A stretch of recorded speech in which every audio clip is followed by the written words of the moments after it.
Well, thank you, Madam Chair. Let me just clear my voice just for a second here with some delicious whole milk. The greatest drink known to mankind, known to humankind.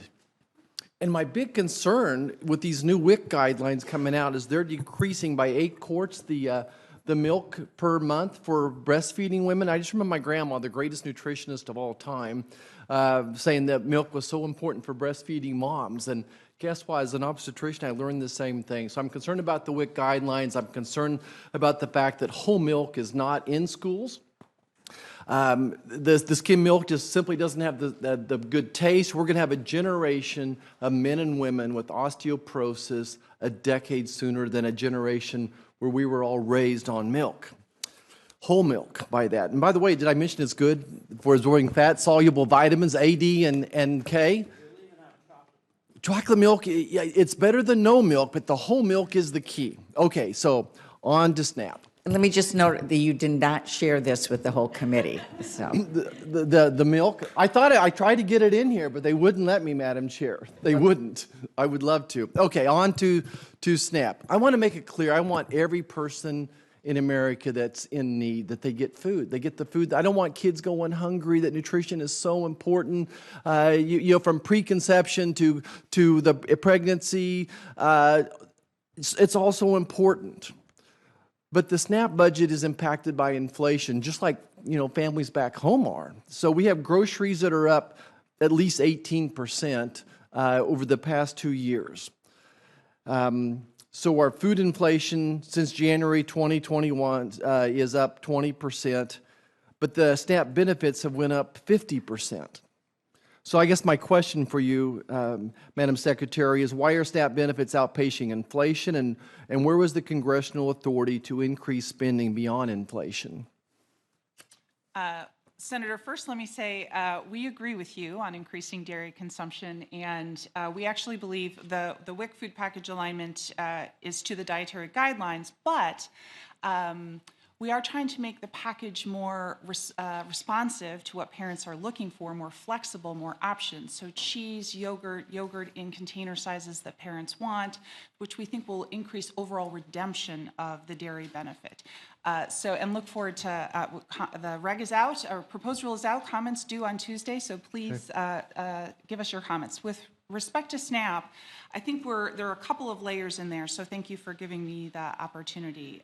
SNAP benefits are adjusted each year on October 1st to reflect food inflation so that the program doesn't lose purchasing power each year. Almost all of our food programs do that, and we really thank Congress for building in that automatic adjuster so that the purchasing power doesn't decrease. So that was one of the changes.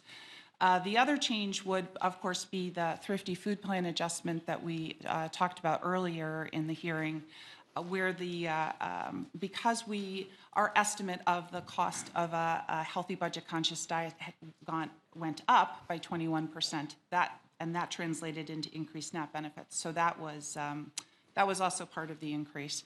And we did that reevaluation at the direction of Congress from the 2018 Farm Bill.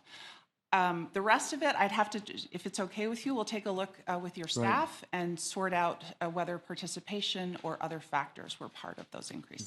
Great. And I just want to emphasize that mainly because of inflation, SNAP was spending $65 billion a year in 2018-19 frame to $110 billion.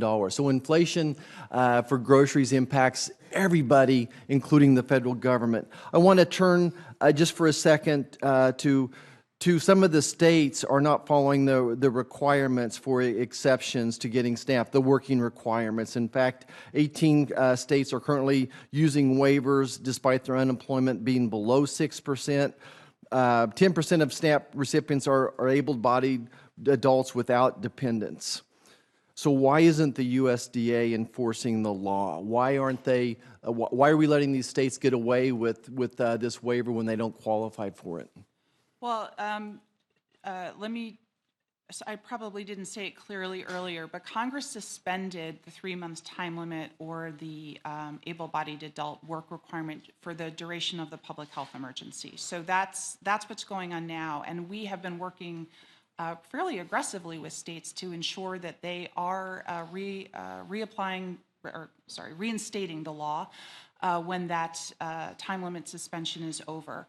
The rule is incredibly complicated, and we often see individuals who should be exempt from it falling prey to it. And, just let me spend a moment underscoring this rule applies to veterans, homeless individuals, a 19-year-old who's just aged out of foster care and might struggle to Right. find work. So again, I want everyone that we have to prioritize who gets the funding for the food. I don't want anyone to go hungry, but when we have 7 million able-bodied men between the ages of 25 and 45 that aren't working, potentially qualifying for SNAP benefits, it just doesn't seem fair that there are people on the other end of the spectrum that truly need the help when there are so many open jobs in this nation. I think it's time to get rid of the waivers. Thank you.